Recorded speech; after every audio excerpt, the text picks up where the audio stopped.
Hello friends, நான் உங்கள் சுருராஜி பேசுகிறேன். இது சுருராஜியின் கதை சொல்லும் நேரம். சூர்யாவின் சுப்ரபாரதம் 26 பகுதி கேட்டிருப்பீங்க. இன்றைக்கு 27ஆம் பகுதி.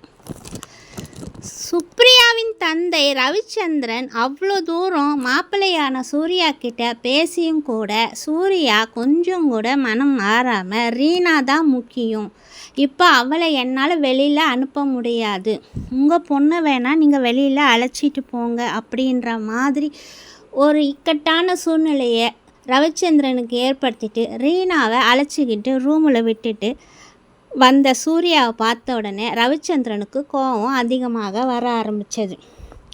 அம்மா சுப்ரியா, எப்போ எல்லார் முன்னாடியும் அனைவரின் எதிரிலையும் உன்னை விட அவ தான் முக்கியம்னு சொன்னதோடு இல்லாமல் எங்களோட கண் முன்னாடியே அவளை அணைத்து கொண்டு அறைக்கு உள்ளே விட்டானோ, இனிமே நீ இங்கே ஒரு நிமிடம் கூட இருக்க வேண்டாம்.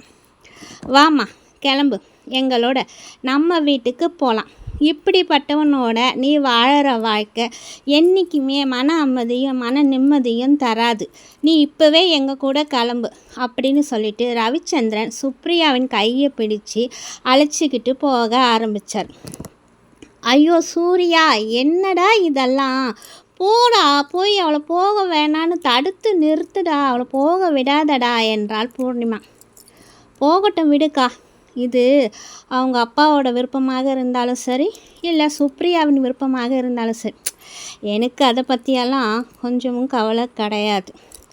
இதை பற்றியெல்லாம் யோசிக்கிற நிலமையிலையும் நான் இப்போ இல்லை. அவளோட விருப்பம், அவளுக்கு என்ன தோணுதோ அதை அவள் செய்யட்டும் என்று கோபமாக கூறிவிட்டு வேகமாக தன் அறைக்குள் சென்று விட்டான் சூர்யா.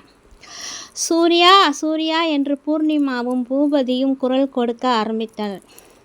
பிறகு ரவிச்சந்திரன் ஃபேமிலியிடம் திரும்பி, இங்கே பாருங்கள், நீங்கள் அவசரப்பட்டு எந்த முடிவும் எடுத்துடாதீங்க, கொஞ்சம் யோசித்து பாருங்கள். அவசரப்பட்டு சுப்ரியாவை நீங்கள் அழைச்சிக்கிட்டு போகாதீங்க.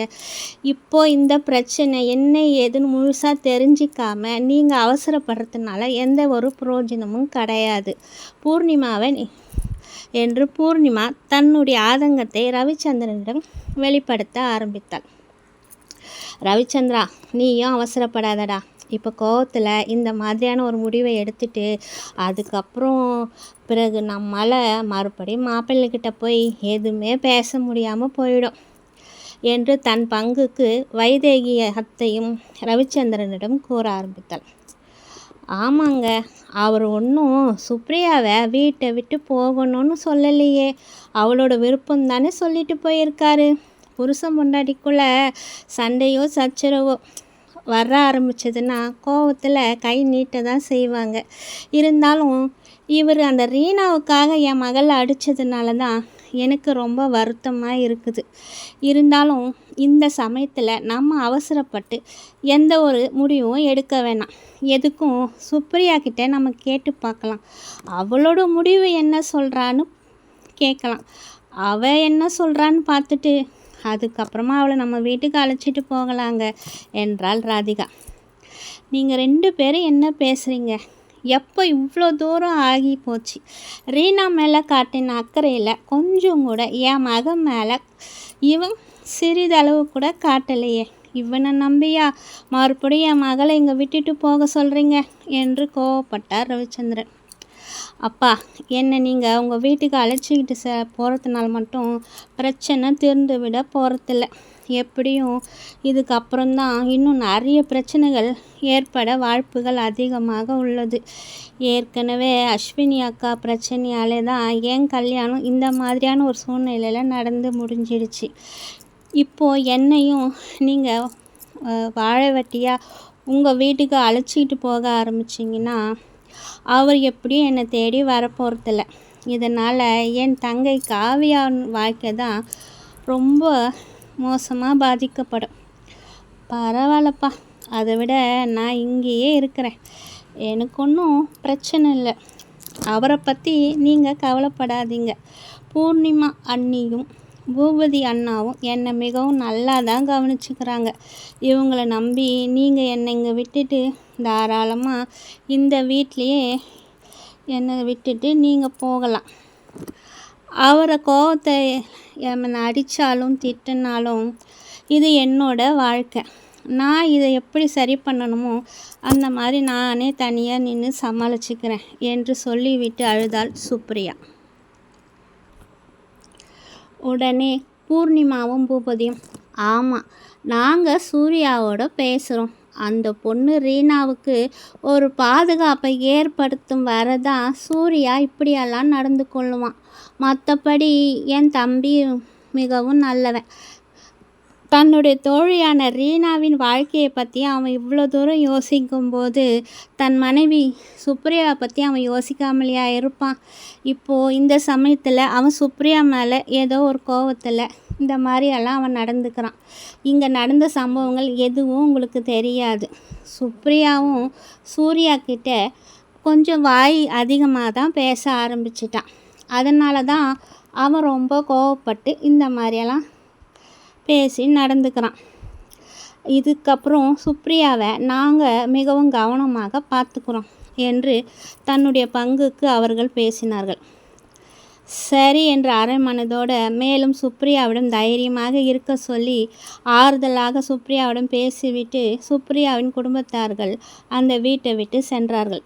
இவற்றையெல்லாம் அறைக்குள்ளே ஒளிஞ்சு கவனிச்சுக்கிட்டு இருந்த ரீனா, ச்சே, என்ன இது, இன்று நடந்த இந்த பிரச்சனையில் இந்த பொண்ணு சுப்ரியா வீட்டை விட்டு போயிடுவா அப்படின்னு எதிர்பார்த்தா, என்ன பெண் இவள் மறுபடி இங்கேயே இருக்க சம்மதிச்சு விட்டாளே. அவள் குடும்பமும் அவளை அழைச்சிக்கிட்டு போகாமல் அவளை இங்கேயே மறுபடியும் விட்டுட்டு போயிட்டாங்களே. எப்போ அவள் இந்த வீட்டை விட்டு போகிறது, நான் சூர்யாவோடு என்று ஒன்று சேர்ந்து வாழ்வது என்று தன் மனதுக்குள் மிகவும் வேதனைப்பட ஆரம்பித்தாள் ரீனா. சூர்யாவின் அறைக்குள் சூர்யா அங்கும் இங்கும் நடந்து கொண்டிருந்தான். சூர்யாவும் ஏதோ ஒரு கோவமாக பேசி அவசரப்பட்டு வேகமாக தன்னோட அறைக்குள்ளே வந்துட்டானே தவிர அவனுடைய மனசு இருப்பு கொள்ளவே இல்லை. எங்கே அங்கேயே இருந்தால் சுப்ரியா வீட்டை விட்டு செல்லும்போது நான் ஓடி சென்று அவள் கையை பிடித்து தடுத்து நிறுத்திடுவனோ என்ற எண்ணத்தின் காரணமாக தான் என்னுடைய ஆத்திரத்தை கோபத்தை வெளியே காட்டின என்னால் அவன் மேலே இருந்த அன்பை வெளிப்படையாக காட்ட முடியாமல் என்னோட அறைக்குள்ளே வந்துட்டேன். ஒருவேளை சுப்ரியா அவள் பெற்றோருடன் உடனே வீட்டை விட்டு சென்றிருப்பாளோ? நான் தான் தவறு செய்து விட்டேனோ? சுப்ரியா என்னுடன் ஒன்று சேரவில்லை என்றாலும், என் மனைவியாக அவள் என்னுடன் நடந்து கொள்ளவில்லை என்றாலும், அவள் என் அருகிலே இருந்தால் போதும் என்று சந்தோஷப்பட்டேனே. அவள் என்னை பார்க்கவில்லை என்றாலும் அவள் முகத்தை பார்த்து நான் அடிக்கடி ரசித்திருந்தேனே.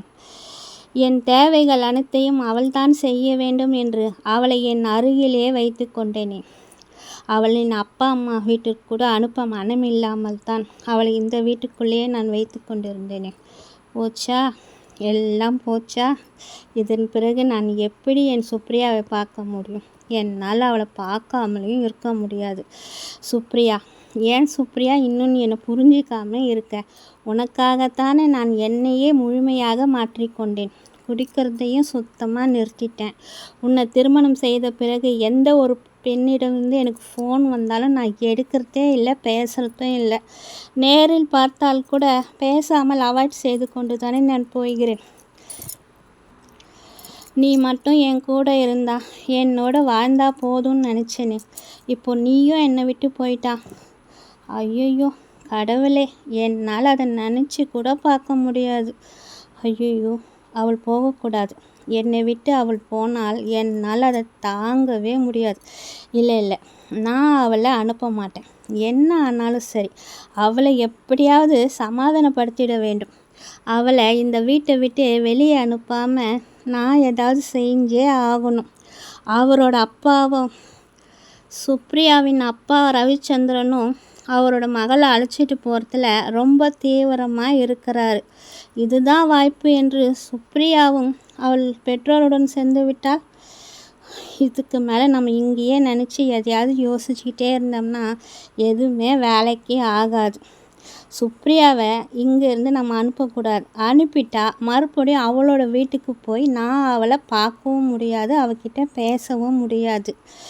இதுக்கெல்லாம் என்னதான் பதில் சொல்லுவது, இதுக்கெல்லாம் என்னதான் முடிவு எடுப்பது என்று ஒரே குழப்பத்துடன் மேலும் தவித்து கொண்டே இருந்த சூர்யா ஒரு கட்டத்துக்கு மேலே என்ன ஆனாலும் சரி, நம்ம உடனே வெளியில் போய் சுப்ரியா அவள் பெற்றோருடன் சென்றிருந்தால் அவளை அழைத்து கொண்டு வந்துவிட வேண்டும் என்று வேகமாக அறைக்கதவை திறந்தபோது சுப்ரியா அறை கதவின் வெளியே எதிரில் நின்று கொண்டிருந்ததை பார்த்ததும் மிகவும் சந்தோஷப்பட்டான்.